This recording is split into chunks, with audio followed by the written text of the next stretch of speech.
AITA for cutting my brother out after he assaulted my girlfriend at my wedding. Part 3. I spent the next morning in a daze, replaying every frantic moment, Claire's cry, Jake's wild eyes, the clatter of broken glass. I barely slept, but when I woke, my phone was flooded with messages, friends offering support, our florist canceling the next day's bookings, even the caterer asking if I still wanted the food. I texted back, not sure yet. I need time. Claire and I spent that day at her sister's apartment, sitting on the floor with takeout boxes, the only reprieve from her constant trembling in bed. I held her hand while she explained how she'd frozen, how she couldn't understand why her fiancé's brother, her supposed family, would hurt her. I apologized over and over, but she shook her head, tears in her voice, "This isn't your fault." Still, I felt responsible for bringing her into this.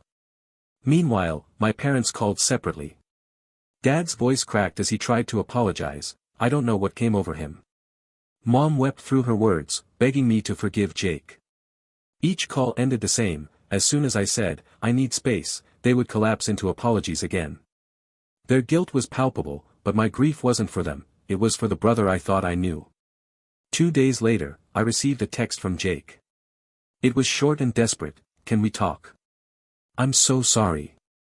I stared at it, thumb hovering over reply for far too long. Part of me ached to understand what twisted his protectiveness into violence. Another part burned with betrayal. I told him, "Not now," and blocked his number before I could second-guess myself. Over the next week, Claire and I met with a therapist recommended by her sister. I learned how trauma can fracture trust and that my own shock was normal. Writing it all down in a journal each night helped me untangle anger from sorrow. Claire and I also met with a lawyer friend who had handled personal injury cases. She explained our legal options if we chose to press charges, something I hadn't even contemplated amid the chaos. At work, I kept my head down. Colleagues gave me pained looks, some stopped by my desk with coffee. I appreciated their concern, but I couldn't focus on anything beyond the question, could I ever let Jake back in? I didn't have an answer. Even my favorite running trail felt hollow, each step reminded me of the adrenaline in that ballroom.